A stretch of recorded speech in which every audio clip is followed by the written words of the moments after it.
There we go. For those who don't know me, my name is Tauhid Chappell. I'm an executive board member of the Philadelphia Association of Black Journalists, the first and oldest association of black journalists in the country.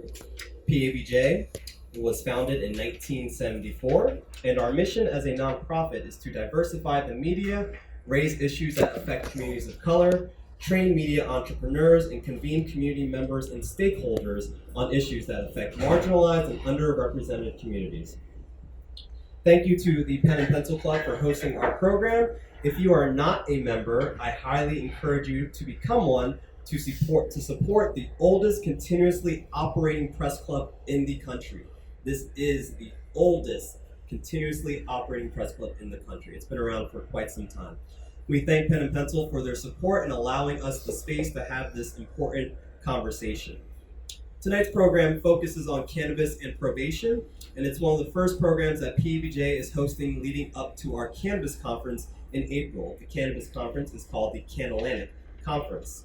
The Can-Atlantic Conference is the country's first mid-Atlantic cannabis conference focused on 8 different cannabis markets in our region, and how legalization efforts in this region will impact millions of community members from New York all the way down to Virginia, as west as West Virginia, and as east as New Jersey and Delaware. PABJ is excited to lead this conversation in convening members around the region around cannabis, which is a plant that has historically been stigmatized, demonized, and vilified in our country, and has led to mass incarceration and the rise of private prison systems, and has negatively impacted not only black communities, but other communities of color and patients across the country. The goal of our conversation around cannabis is to acknowledge the fact that the media industry played a pivotal role in spreading misinformation on cannabis, which in turn influenced public policy and lawmakers to push for criminalizing cannabis, campaigning on tough on crime policies, and initiating what is known as the war on drugs. With that acknowledgement, PABJ hopes to bring in media professionals, experts, and community members together to have honest and transparent conversations around cannabis that are grounded in scientific evidence and facts to reverse misinformation and trauma that has been associated with our past reporting and the perception of cannabis that continues to this day. Last year, the Philadelphia Inquirer published a series focused on the probation trap, and it highlighted how cannabis plays a pivotal role in keeping people on probation, in poverty, and otherwise stuck in the carceral system. If you haven't read the Inquirer series, which published, I think in November of 2019, it's an incredible series. It's a multi-part series. I highly recommend that you read it. Some really good investigative reporting has been a part of this too. I'm going to pull a couple excerpts from part of the series that relates to cannabis and probation, just to give you a little bit of background information. Part of the story reads that Philadelphia has decriminalized small amounts of cannabis, making cannabis possession a summary offense like public drunkenness or littering, meriting a citation rather than criminal prosecution. But we know that that's not true in its entirety. Even as most Philadelphians are free to get high with impunity, facing at worst a $100 fine, judges and probation officers continue to punish people for using the drug, resulting in court-mandated treatment, extended probation, and even incarceration. It's one factor contributing to Philadelphia's bloated levels of community supervision and of incarceration, which are among the highest of any big city and come at an enormous cost. Philadelphia spends more than twice as much per capita as other cities on corrections and nearly twice as much on judicial and legal costs. And it's a significant factor going by the results of 53,313 drug tests administered by the Philadelphia Adult Probation Department in 2018. The majority of those tests were negative for any drug, but among the failed screens, about half were positive for marijuana alone, according to court data. That's more than 11,000 tests flagged for just cannabis. 18% of those coming out of the Philadelphia Drug Treatment Court in 2018 were opioid users. 75% of those were marijuana users. This conversation that we're about to have today stems from this groundbreaking report that further underlines the inequities people on probation, many of them people of color, face when they access and consume cannabis, and then are harshly penalized for using a plant that, in hindsight, should have never been illegal in the first place. I look forward to convening this important conversation on how cannabis and probation intersect and continue to impact our city, which finds itself with a 25% poverty rate, and what solutions may be available to start moving in the right direction. My hope is that these types of conversations that were happening tonight, like our upcoming cannabis conference in April, increase the level of consciousness between journalists and community members so that we may all benefit in staying informed about cannabis legalization and are able to understand its impact with greater context and nuance that is sorely needed. If for those who are media professionals or journalists in the room, if you haven't covered or reported on cannabis before, I hope that this conversation piques your interest. If you're not a journalist, I hope this conversation that we have tonight and further conversations that we have, I hope it encourages you to continue to learn about the plant and what legalization means for you, your family, your neighborhood, and your community. And with that being said, I'd like to thank our panelists and our moderator for coming and talking about this. I'm going to hand it off to our moderator, Bill Cobb. He's going to introduce himself and he's going to pass it along to the panelists as well. And we're going to kickstart this conversation. So thank you so much for coming. I really appreciate it. And I hope you all have a wonderful experience with this conversation. Thank you. Thank you. Good evening, folks. My name is Bill Cobb. I am the former National Deputy Director at the American Civil Liberties Union, where I ran their largest campaign in their 100-year history, which is the Campaign for Smart Justice, which aimed to reduce the nation's jails and prison populations in half while combating racial disparities in the criminal justice system.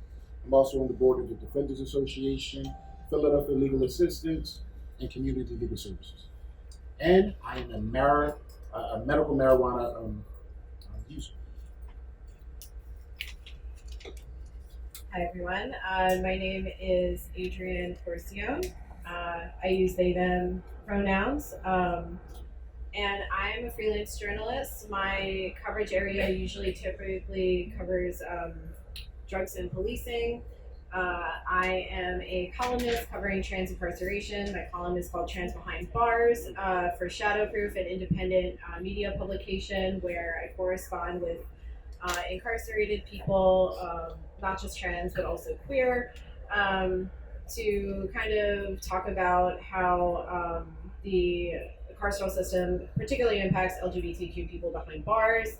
My work has been in a number of publications, particularly my cannabis writing has been in Esquire, High Times, Leafly, Big Buds Magazine, and more.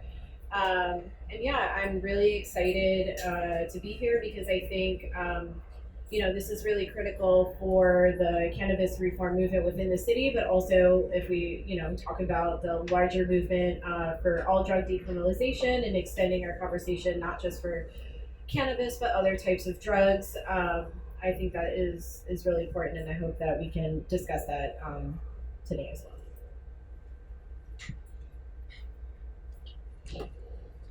David.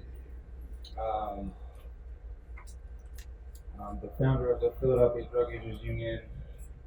I do street outreach with drug users. I'm just thinking that I probably shouldn't be the one sitting up here. Half of this thing is talking about how the laws negatively affect Black people, people of color, but they're not here to talk about it.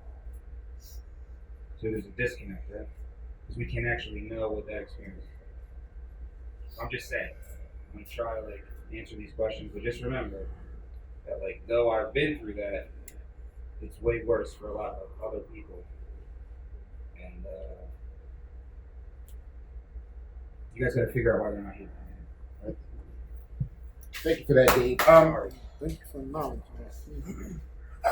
So, are there any cannabis consumers in the audience? All right. Don't be shy, it's okay. Cool. Anybody ever been arrested for cannabis? Of course, the Black. Arrested in jail. Just you're consuming cannabis and you've been arrested as a direct result of your cannabis consumption. So just 2, 3. Okay, cool. It's funny because we talked about race initially, we talked about the impact that it has on Black people. And Dave, I'm the Black guy who has that experience as well. I spent 6.5 years in Pennsylvania State Prison from 93 to 2000. So we have that lived experience, and then our other panelists also has that experience as well.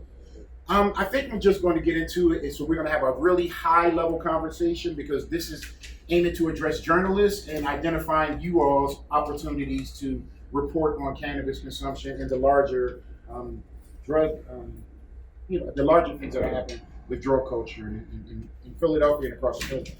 So I'll start with you, Adrian. So you indicated that you've reported on cannabis a great deal, extensively on the impact of cannabis and those people who are incarcerated or on probation. So what I would ask you is, how can other journalists spotlight what's going on in cannabis and the drug, and drugs overall, decriminalization movement, the legalization movement, but also how could they report more effectively on what's happening in the carceral state of it, and then also what are the tools that they can utilize in order to report that? So I think foremost, having a media literacy and pointing out what types of media are failing the movement right now, where we're quoting police officers that go unchecked. We're not, journalists are not always including the point of view of the actual incarcerated person or person who had been arrested or person who was involved in the incident. So I think a big failure of big journalism is not including incarcerated points of view. We so often have sheriff's reports that are just regurgitated press releases of PPD that go unchecked. And we're not only failing readers who care about this issue, but also the people who are impacted directly by the drug war, because we can't always assume, there's a lot of people in this room that not only are consumers, but are impacted by policing itself. So, our readers are the same people who are directly impacted by this, whether or not reporters are completely aware of that. And I think, forming community relationships is very, very important, but what's unique about the carceral system is that it's intentionally a state campaign to separate people from here. Now, as David's saying, there's so many people who can't be in this room. What do we do as journalists to make sure that they are included? And in terms of what tools of what we need to learn, familiarize yourself with JPay, with Connect Network. How do we get on these, networks and platforms of correspondence, and how do we get in touch with the people that the state intentionally keeps us away from? So how do we recreate these connections? Because these same people who are being locked up were once Philadelphians, were once readers that were picking up these papers, that were consuming the news. And how can we better include them in our reporting in a way that they were set up to separate, because that's what prisons do. They intentionally separate, our loved ones and people who are a part of our community. And as journalists, I think as public servants, it's important to include these point of view, because excluding them, continuing to perpetrate the separation we already have, that is inaccurate reporting. That is misrepresentative. If we only have the point of view that favors PPD, that favors one side, that's not getting the full truth. And I think that, in order to improve our reporting and improve our relationship and give, whether our readers are deeply following this or not, or conscious of all the different ways that the drug war impacts our communities, I think it's really important we create those relationships and we reach out to people who are still behind bars, because those people have voices and they're intentionally silenced every single day because they're not a part of the conversation because they physically can't be here. Thank you for that question. Thank you for the answer, Adrian. Dave, I want you to elaborate on that. So she talked about, cannabis and carceral state, but if a reporter wants to actually report on cannabis, Dave, what's the baseline of knowledge they should be using? What do they need to know before they can actually report on cannabis in Philly or anywhere else? I guess you're getting at the separation, decriminalization, and legalization. Decriminalization just doesn't allow the police to arrest people, but it also doesn't allow capitalism to capitalize on marijuana, right? You can't sell it then. So you have to be aware of that when we're talking about legalization of any drug, that we live in America. and you have like really scumbag people. So they'll start like selling fentanyl to your kids with like a fucking cartoon on it, right? Like that's what'll happen. That'll happen in like with marijuana, right? They'll do that because they can, because that's what happens here, right? It'll be like Philip Morris and then like Purdue Pharma, right? They'll be like next to each other. So that's the difference, right? And then like right now, Pennsylvania, right? Medical marijuana, you need like $5 million to like open up a shop. Like, what the fuck? And then I don't have it. No. $200 just to get a card is pretty steep. Yeah, so like I heard you guys, right? Everybody's like, yeah, I got my medical card. It's $150, right? I just spent all fucking night running around downtown looking for fucking Tukey because the people in Kensington can't afford a medical marijuana card, so they're smoking synthetic fucking K2. Everybody's going fucking crazy because if you don't know what's in it, blah, blah, blah. So reporters, Reporters, you want to report on it, Yeah. go down to 15th Street and say, where can I get some Tukey? And then talk to that guy about what his experience is, and then put that shit in the paper every day. New person. And you'll fill the fucking paper every day of the year. The Philadelphia Inquirer will be like, stop sending us this shit. And you'll be like, no, it's still a problem. Yes. So reporters need to actually have a better baseline knowledge of the individuals who are using it. They need to have a nuanced understanding of what they, like you articulated, like them knowing like how to separate what a child is you know, like you talk about cartoons being on it, like what else? Like, okay, knowing to go to 15th Street to grab somebody. Like what other baseline But it's so important, right? Like go there and talk to them. Like that's where you're gonna get your story, right? Because you're gonna be like, they're gonna be like, damn, I got arrested at 31 because of something, and they put me on probation, and now I'm smoking K2 because my probation officer can't test for it. It's significantly more dangerous. Why is that the alternative? I'll tell you this. I smoked that medical marijuana shit. I've never been higher in my life about any drug, and I've done them all, okay? I'm really serious. That stuff is strong. So why is it such a problem? Right? Like all this other stuff. It just, like, really think about that for a second. You have an entire neighborhood that's like 4.5 miles away. I understand this about journalism, right? But everybody reads the Philadelphia Inquirer, and nobody's talking about like what's really going on, right? My friend, veteran, homeless, does stuff out down the street, not housed. Journalists, pick that shit up. Like, listen, I'm sorry. He can't afford a medical marijuana card either. You want me to tie it back in? He can't. But like, listen, this is what happens. Journalists like, my editor's not going to put that in the paper. Where are you pushing back against your editor? Are you really an activist? Are you putting your shit on the line? Because if you're not, then don't say you're an activist. Or say that you're like an activist to a certain point, but you're not willing to take it that far, even though other people have lost everything, and you haven't. They just think about that stuff. Thanks, Dave.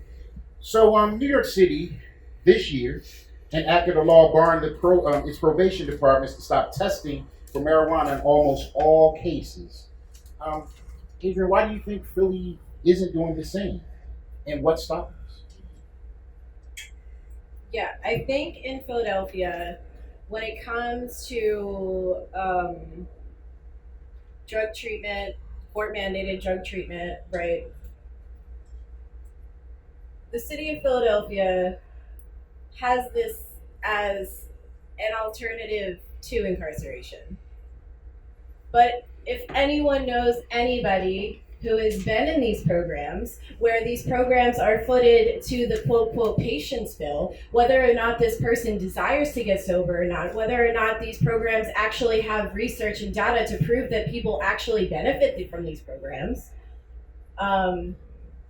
they're just a different kind of incarceration. Because the city of Philadelphia got $3.5 million from the MacArthur Foundation, a nonprofit that is funding money into reducing mass incarceration, only to a point where we can continue to surveil and supervise Black and brown Philadelphians, not under prison walls, but within their own communities, and further exacerbate the relationship that PPD has so created in the city and the legacy of targeting people. And at least in New York City, they're not getting that money, and at least like.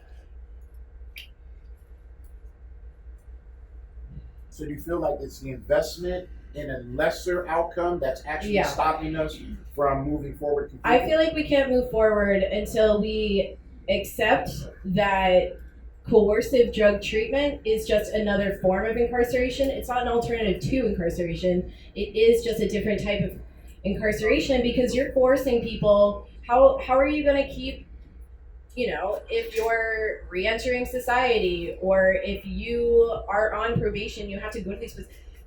How are you going to keep a job if you have to go somewhere for 5 days a week, 9 to 5, you're going to this course of drug treatment because you got caught with weed and they're giving you the same song and dance that supposedly keeps other people sober when there is no data and there is no research that these for-profit institutions, these recovery centers, are actually churning out these numbers that actually are getting people out and and we also have, why are we sending people to drug treatment centers on marijuana, something that the state recognizes as a medical treatment? A lot of people use cannabis as a way to stop using other types of drugs, but also you're coercing people to be sober. You're not giving people a choice. A lot of people don't want to be, and that's another conversation to be had, but these drug treatment centers, coercive treatment does not get to the root of addiction into what is so trauma informed.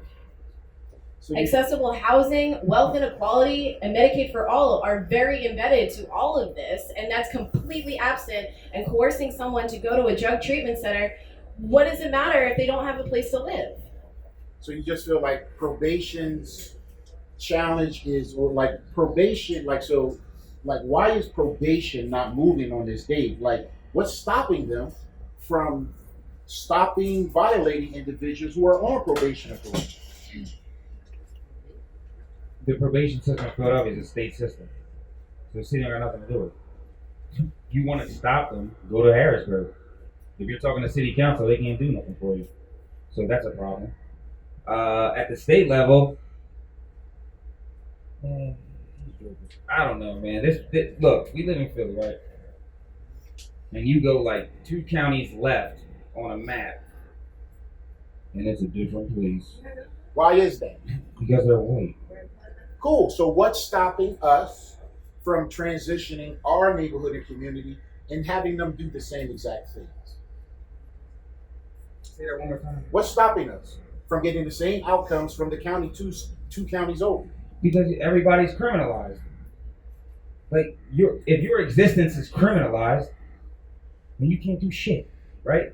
And anybody that has a criminalized existence, you know that you're stopped at every possible place, right? So look, you're stopped educationally, you're stopped for housing, you're stopped for employment, you're stopped for walking down the street because if that fucking cop stops you and wants to talk to you, but you got your own paper, now he has even more right to talk to you because they take away all of your rights. Your rights go from this long when you're a human to then you're a parolee and now you look like this on paper. So Dave, let me I want you to actually expound on that.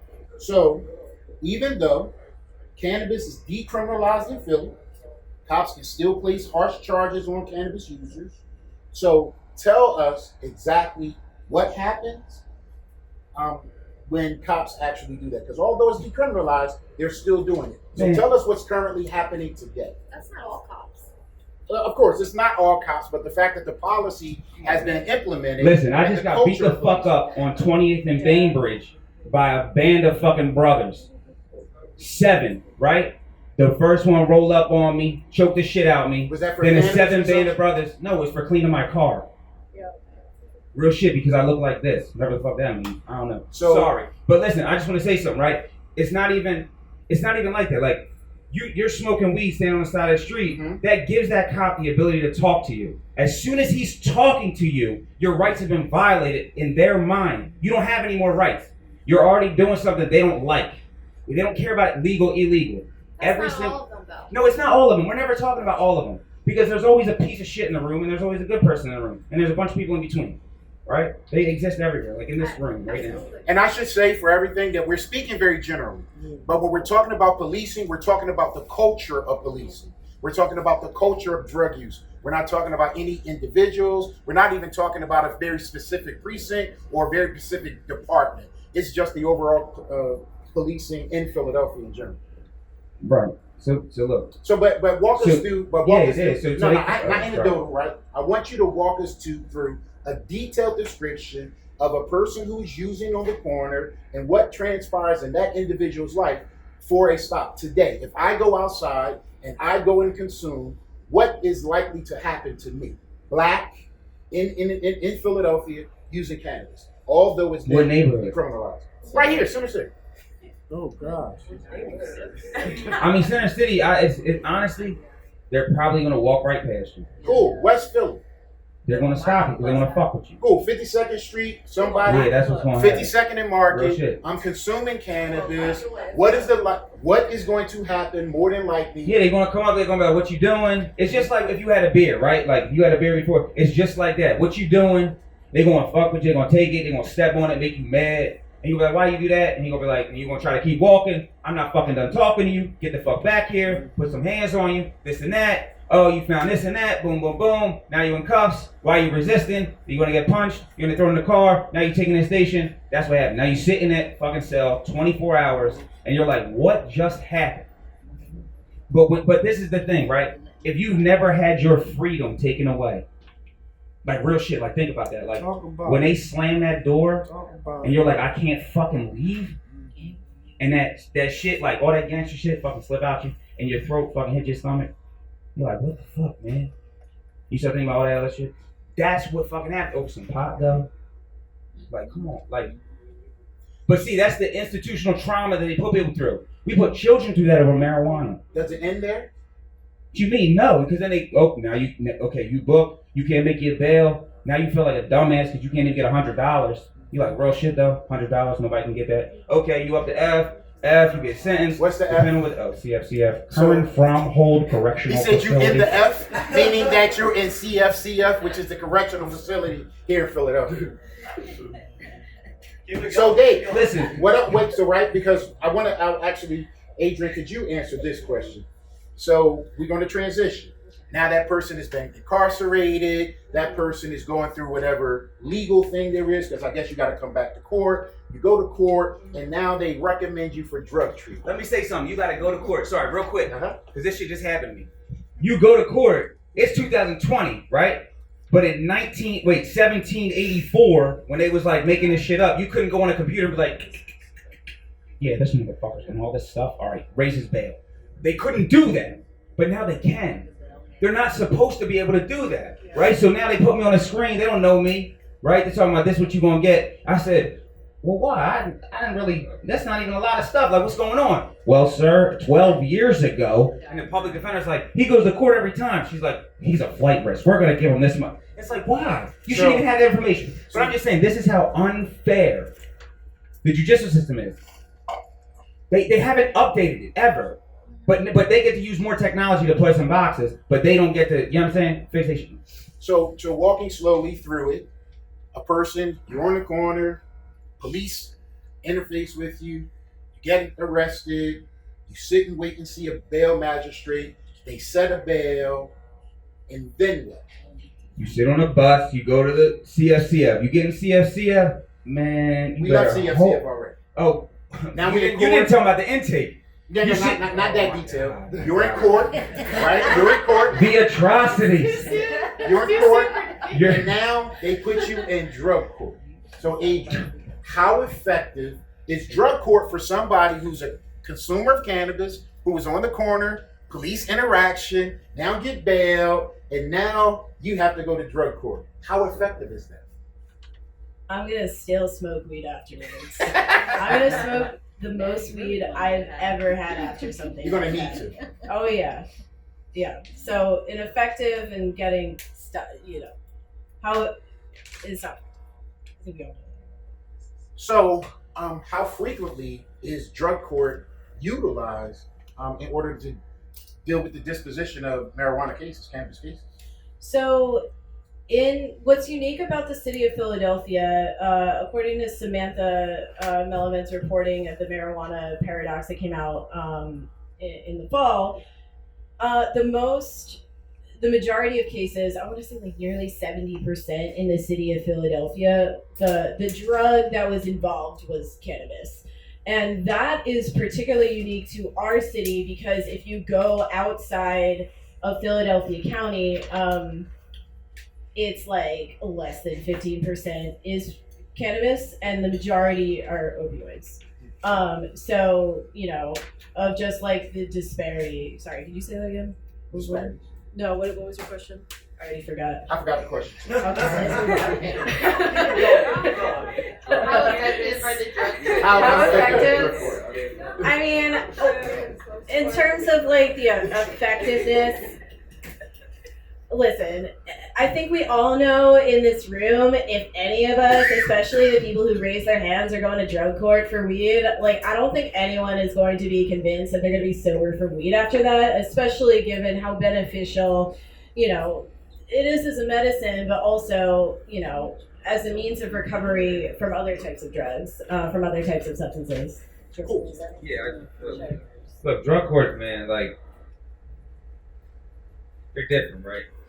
Like, it's different. It's a setup for everybody because nobody's walking off no 3 years with, you got 15 hours of treatment a day, court 9 times a week, this and that. But they're understanding that a little bit from what I see, right? I worked in that for a while, being a therapist and shit. And,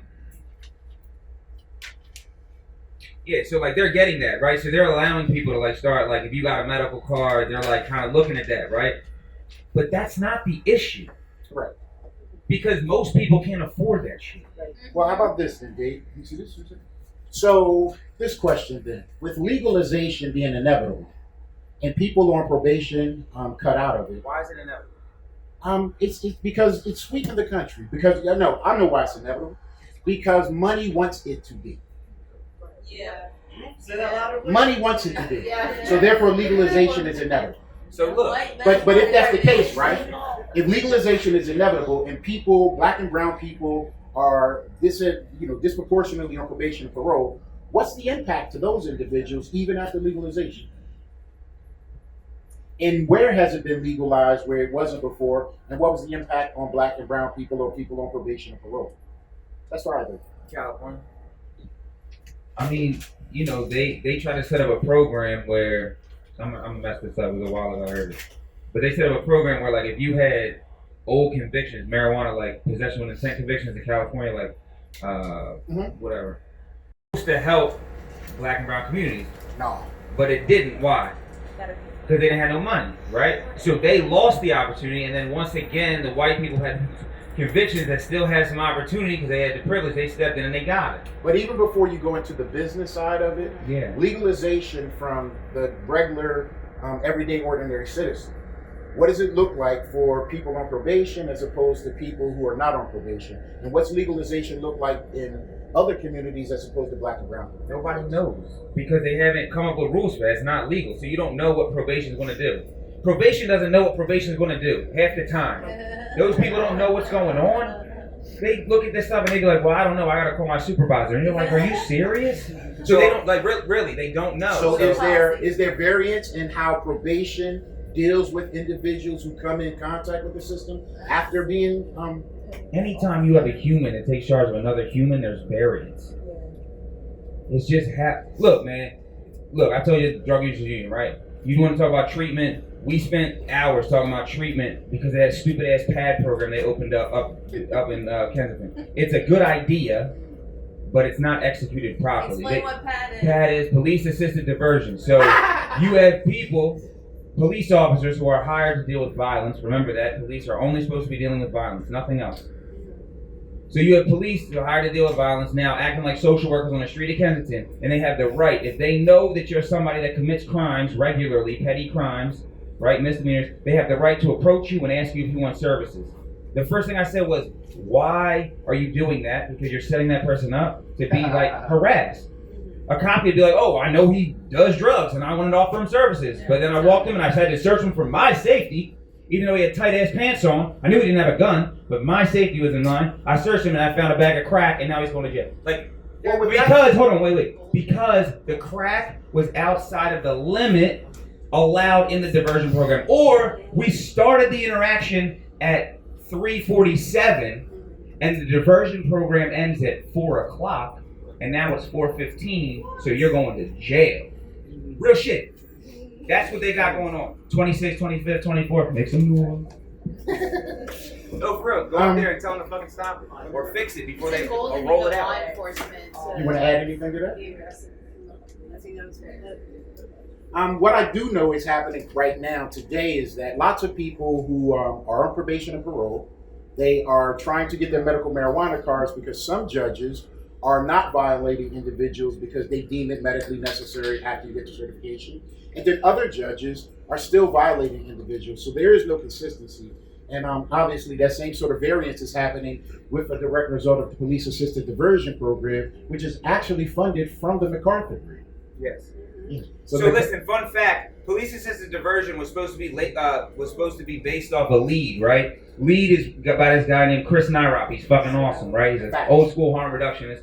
He's from Seattle. The difference with Seattle is they don't have the violence that Philadelphia has in the drug market, right? So it's a completely different situation. But Philadelphia doesn't understand that. They keep trying to take other shit and apply it here, and they suck, right? They just mess it up a lot, and then they steal our ideas, and they don't include us, and then they mess it up. Anyway. So what I'm saying is the LEAD program in Seattle, they tried to adopt it here, but they didn't want to do it like he did it. What he did it was successful, right? They didn't want to do it like that. So they couldn't even call it LEAD. They had to call it PAD. And it just goes to show you that like there's something that is successful. It's successful there. It's successful in New York, Syracuse. There's a bunch of states. I can't remember. Why didn't we just do the right thing, right? But we had to let police take control because that's why it couldn't be called LEAD. Because they wanted the police to be responsible for it. Well, I was in that room when that decision was made and fought against it and continue to fight against monies that are supposed to reform our criminal justice system going into the coffers of the institutions and the leaders who are actually responsible for filling our jails and prisons. So we need not to give resources to the individuals who are literally contributing to the problem. So I want to move a little bit towards more the journalistic side for any journalists in the room. I want to talk about language. I know as a person who spent time in jails and prisons, I don't refer to myself as an inmate or an ex-con or a convict or any of those things. But let's talk about the language around cannabis. So language is an important factor in how journalists report on issues, and saying words like users or sellers or labeling people such as addicts can be marginalizing. How can community members work together with media to improve the way we label communities and people instead of saying users, addicts? What should journalists be saying? Yeah, I think a lot of it relies on forming relationships in a community, but also having media literacy and understanding the many ways that prohibition has been embedded into mainstream news. Once we look at the historical implications of words like junkies, of words like crackheads, those are directly like state propaganda campaigns to intentionally stereotype and criminalize certain types of people, black and brown people, as a part of just like a big, propaganda prohibitionist campaign to say that those people are violent, those people using those drugs.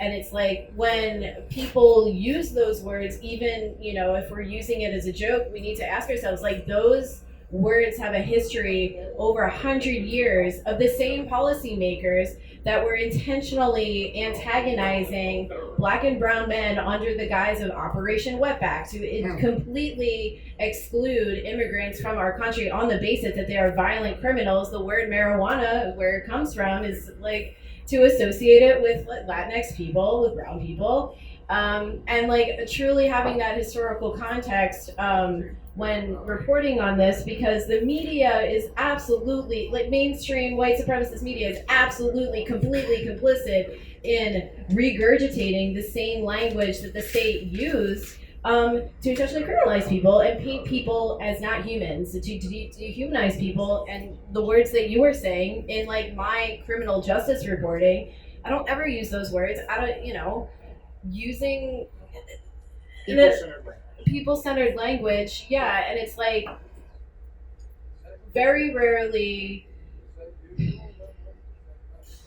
not all reporters that are involved in the work that I am have the same relationships with people behind bars. And once we do create those relationships, we can really get to have an understanding of what people's stories are, completely beyond what their criminal record is, beyond what it says on the paper of what, what the ex court said did with this person.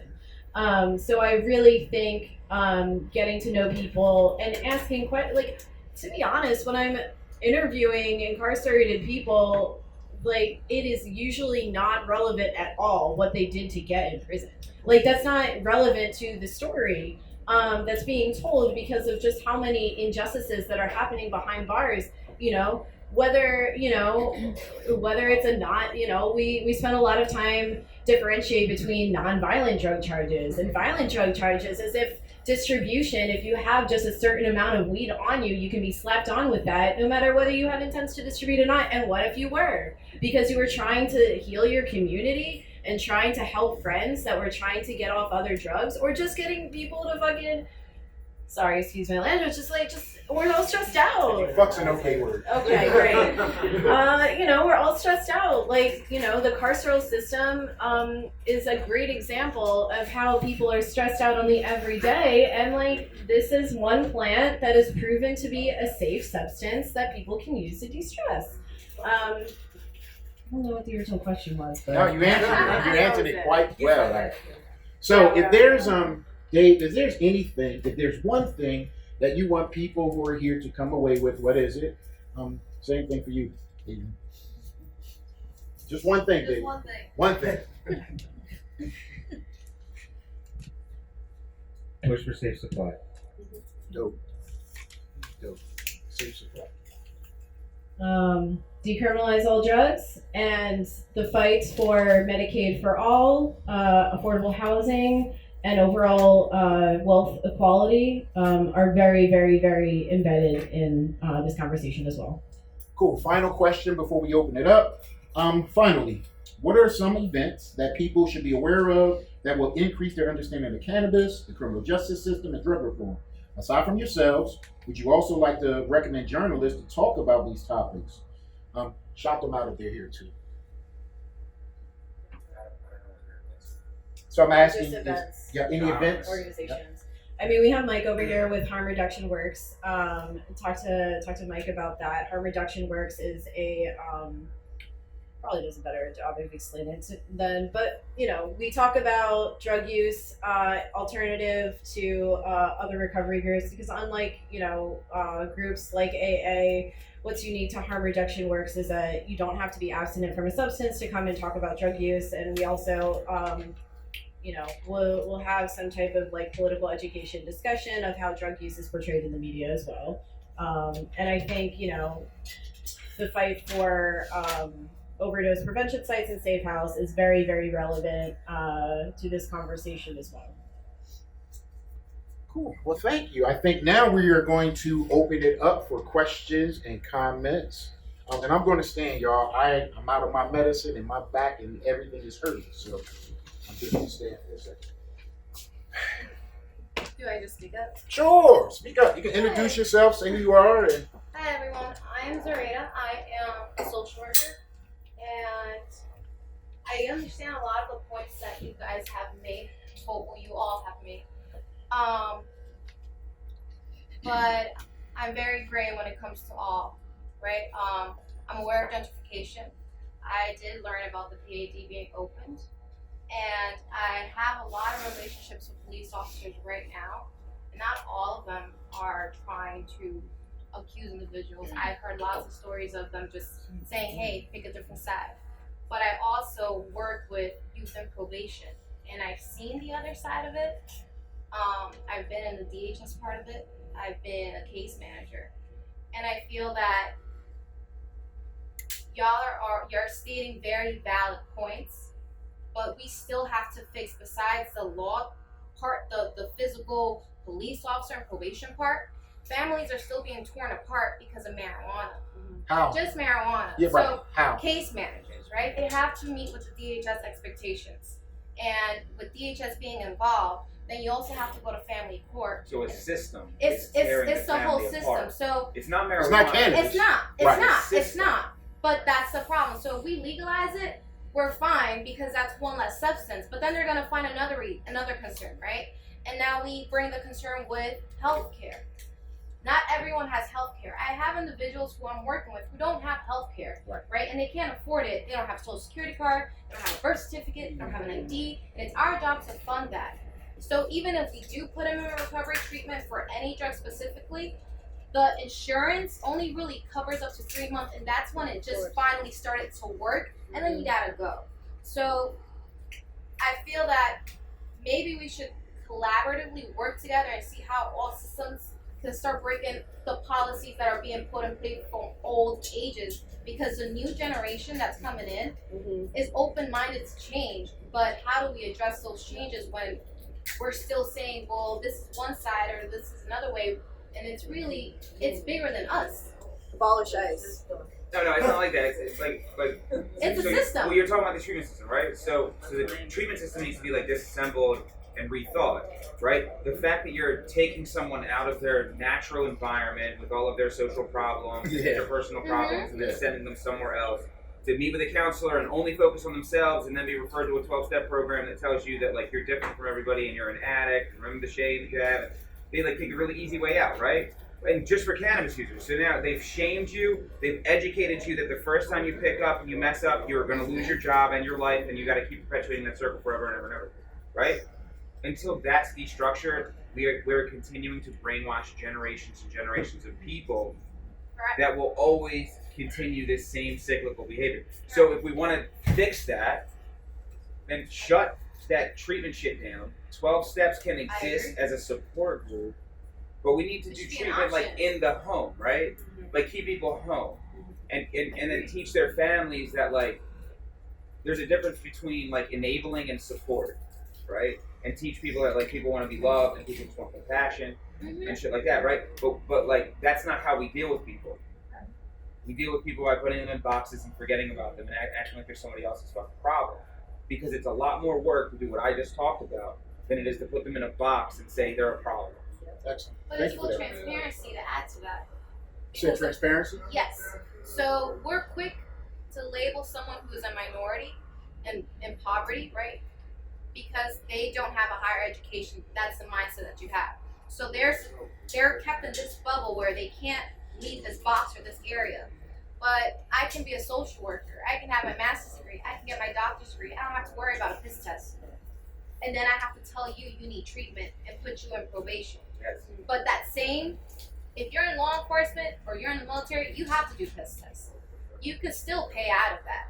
If you're a judge and you are working in DHS and you're a case manager, doctors, you can use substances. And you will be fine with that. But those same individuals aren't speaking about their usage. So we're quick to point the finger as upscale minorities, right? And say, oh, we're making it. I don't need to worry about it. But it's, no, say the truth. Because I don't use it. I'm open to using. Because I'm in the military. I can't use. Like, I will get kicked out and demoralized completely. But I'm standing with people who, the fact is, I feel your pain because I don't have to piss test. And I have a great job, but my job is to tell you not to do this because you're kept in this bubble. Thank you. So Dr. Carl Hart, right? He's the head of some academic place. It's really important. I can't remember it. Where is it? Columbia. Yeah. See, academic place is really important. See how close I was there? Anyway, he spoke at Reform. I wasn't there. Anyway, he spoke at Reform and he encouraged professional drug users to out themselves. Right? You have the privilege. Fucking do it. But here's the thing, right? Listen. This is really important, right? Don't out yourself after you become the fucking head of Columbia, whatever fucking department, right? Because it's real easy to sit on top and look down at everybody and be like, I'm a drug user and I got money and I order it from fucking Bolivia and I don't have any problems, right? That's real easy. But when you gotta go cop on a corner, you gotta duck the cops, and every day you're criminalized, and you out yourself, and you haven't had an opportunity yet, or the opportunity you had, whatever, like that's when it fucking matters, right? Because then you're in the same fucking struggle that everybody else is in. And that's really important to remember, right? And if you're not in that same struggle, then recognize that shit and then do what you can to bring them motherfuckers with you. Your questions? Sir? Yeah, so this year, or whatever, starting January 1st, this year, cannabis became legal in Illinois. Having said that, public housing in Chicago still prohibits cannabis consumption by anybody who lives in public housing. Essentially, what can journalists do to bring more attention to, like, even in states with legal cannabis, like the criminalization of cannabis for people who are in poverty, for people who have certain jobs, I mean, especially people who are in poverty. It's a separate federal HUD, right? HUD generally funds those public housing. Oh no! So, HUD's horrible. I mean, what can like no. journalists do? That's what journalists can do. They can say, like, we need to separate the fact that the federal government funds these programs and therefore boxes them out because we have state rules, right? I don't know if that's the same, right? But I'm just saying, like, here, HUD funds PHA, right? Mm-hmm. Yeah. And therefore, federal laws then govern PHA. Yeah. Right? So if there's rules in the federal government, if the state makes them less restrictive, they still have to follow the more restrictive rules because they're getting federal dollars. Right. That's just what happens. So what I'm saying is, like, in those other places, that same shit happens. And this is how, right, in California, you can still be arrested by the feds for marijuana charges because it's not federally legal. Like, that's the same type of shit. What So are we the- need to get on the same fucking page. So if I could, And I want to Speak. piggyback on your answer. yeah, speak as a journalist here. So like I think a lot of cannabis reporting is focused on the industry, and I think in the cannabis industry in particular, it's so hyper-capitalist where there's a lot of people who have a lot of influence, and it becomes to like who has money, who's able to be able to apply for these license, like just applying for these licenses costs thousands of dollars. Like, mind you, like even if you like, let's say you could get a loan, like it costs $10,000 to apply for the program, and then the state will say, okay, yes or no. So I think while business reporting is critical, I think that with how reporting stands, it's not skewed towards like your typical working class person who would be included in that reporting. So journalists can do a number of things. One of the things that we always do is leverage all things at one time for an outcome. So that's leveraging litigation, legislation, organizing, and communications. So we know that communications plans, sophisticated communication plans that are made to drive a campaign or to drive a goal and objective, like journalists could literally volunteer or be a part of those initiatives from their beginning, and always handling the communication side. One of the things that activists and grassroots communities and grassroots leaders don't have is the ability to form effective communication over a long period of time that's going to drive towards a goal and objective. So, like, I always use media whenever there's a problem. Like, it's my voice and then it's the media's voice before moving along. Yeah, I wanted to respond to that also. Your name, sir. Say the name and your organization if you are a part of one. My name's Michael. I'm with Harm Reduction Works and also 24-hour Philly. We do harm reduction work and advocacy in Philly nightlife and also the drug leaders union. But I wanted to speak to just like stuff that journalists do around this. And I think that it's like if you're looking at this as like you're doing the journalism because you want to forward this cause. Movements tend to work when they're mass movements, when they're pulling people together from disparate areas. They're like coming together and working on the same things, and like forming these critical masses that need to happen to overturn laws or get this or that person elected or whatever. And underlying a lot of stuff that we're talking about, there's commonalities that you can see with the way that like different substances and different communities are treated, and how we're talking about mandatory treatment that comes up with like possession is the same kind of thing that comes up with mandatory smoking cessation that happens in rehab centers, is the same thing that comes up with treating addiction like it's a disease, to where there has to be some kind of like paternalistic model of like doing things that the system decides are best for people that has nothing to do with their own personal interest to begin with. And I think that there's a lot to be done drawing these kinds of parallels, because ultimately what needs to happen is everybody needs to be working in solidarity and supporting each other. One last question. Anybody have anything? Question, comment? I do have a question for journalists.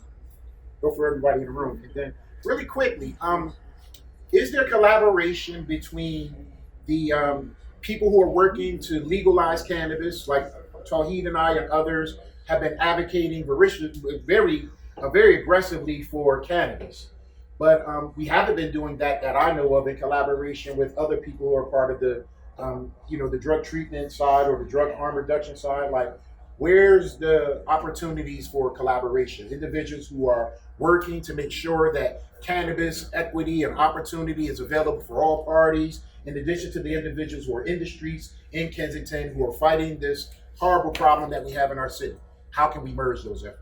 What can someone that might work for a grower processor or a dispensary chain do for outreach to help this cause be better?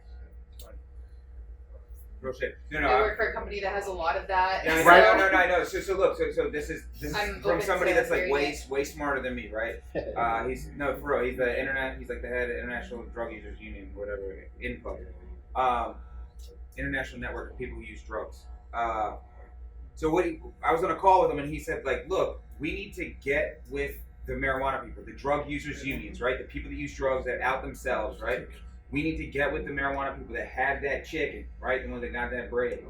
Get together and really like form campaigns that push this before it gets legalized and we lose it like we lost to alcohol. Yeah, Right? which We're gonna is- lose all that fucking money. We're gonna lose it to pharmaceutical Exactly. companies. Going to lose it? So right Yeah. now, Well, so look, if so it becomes look, federally if legal, you I work, fear it's that. gone. if you work there, Yeah. right? It's if gone. Your It's gonna job, be capitalized. Yeah. real shit. Gonna Your be- job it's is gone to already. fucking go to drug users, drug yeah, users unions, treatment. and be like, how can we, like, really, like, that's where you should be supporting, right? Because those are your customers, Yeah. right? And those are the ones that need the money to push back against, The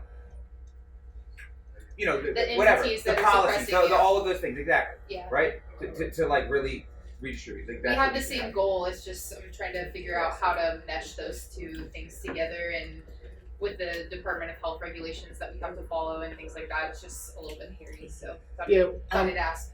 Well, that was a great question because this is an effort in which I believe that you can partner. I know that we are currently acquiring sponsors for the upcoming Carolina conference. Yes. And so that's one way. But also, we've been talking to our sponsors about not just doing work on the conference day, but what kind of initiatives can we do to bring community to the event? Yeah.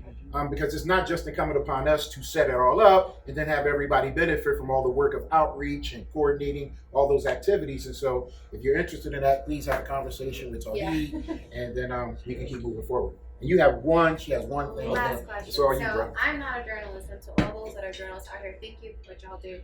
I want to know how I can have those I work with have a voice. A lot of times they're scared because of the enforcement and law. A lot of times, to be honest, they don't read. They don't want to read. They read when it's beneficial.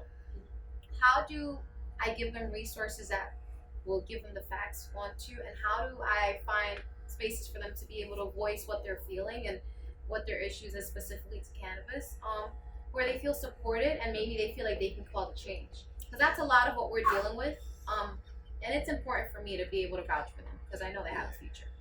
Unfortunately, I can't invite all of your folks over to my house, because that is the safe place. Yeah. But the fact that you mentioned in this indicates to us that we have a leadership responsibility to provide something that we haven't. And that is an opportunity for us. We've been trying to pull those individuals into the spaces, but it is challenging for that very reason. Like, we do medical marijuana certifications and we don't charge individuals. Doctors donate their time, we donate ours, and those individuals can get signed up. And so that's one of the things that we're doing. But creating safe spaces for people to talk about their usage and stuff we're not that far. So Michael we're not that mentioned far. harm reduction works, right? That's the premise of that, right? Yeah. Is for people to learn about, like, just to come and like talk about it, right? Yeah, sometimes we focus on opioids or whatever, like overdose deaths and stuff, but like people talk about whatever they want, and drug use is like the reason people are coming, right? I'd say come to drug users union meeting if they want. When is that? There. I'm not really. When is that and where is it? It's Sunday, 6:30, 4020 Market Street, so the Center for Carceral Communities. That building is like a mosaic in the front. We meet. Look, membership is like what it is. So, just like if you come and you're not like a drug user, just like don't take up too much space. Facts. Be quiet. And then connecting with Adrian too, people who have been writing and who, and I'll just let you speak. Yeah, and I think, even though your clients might not be interested in the news, I think what you could do is try to find journalists that you follow, try to find the reporting that speaks to you. Try to find the reporting that speaks to you and follow individual journalists. There's only so much like an individual institution can do, and I think it really comes down to individual people. People can reach out to me. Samantha is an incredible journalist, and there's some other great folks, Juliana and Cassie at the Inquirer, that are doing good work. And even though you reach out to let's say a journalist that you admire covers sports or whatever, don't underestimate the power of their network too, because I might be bombarded talking to a woman from Illinois right now, but there might be someone that I'm connected to that may know that particular issue better, or just someone who is looking to form these relationships as well, because I definitely think that forming relationships with individual journalists can go a very long way. Yes, Lord. Not just with our coverage areas, but the people that we know as well. And the fact that you're here is already a first step. Yeah. The fact that you showed up and you came here and you're in this space now where you can connect and you can talk and you can that begins. And the people who have the ability, the privilege, the agency, and the opportunity to come to spaces like these, it starts with people like us in this room to spread the word. We're all incumbent about sharing this information and going back to our communities and making sure that happens. So I just want to give a round of applause to our panelists and our moderators. Thank you so much for coming. And really, thanks for coming as well. I have some information about our upcoming Can-Atlantic Conference. It's April 4th through the 5th. The Philadelphia Association of Black Journalists. This is the first in the nation that's happening that's focused on the Mid-Atlantic region for our area. So I really encourage you to come out. We're going to have an expungement clinic. We're going to have medical marijuana signups as well. We're going to have a whole 2 days of just education on cannabis legalization and criminal justice. We'll have another program here, March 19th, which is a Thursday, March 19th, about cannabis and jobs. What are the job opportunities? How can people get actually involved in the industry or build your own business too? So please circle your calendar and come back to us as well. I really appreciate you all for coming out. Thank you so much for coming. Thank you, Pen and Pencil, for giving us the space to do that too. If you're sticking around for a little bit, show some bartenders the love. If you drink, if you don't drink, it's okay. You do not have to drink at all. And if you want to consume, I do ask actually that if you do plan on consuming, please do it outside as well for the respect of other people. But thank you so much for coming and have a wonderful night. Thank y'all.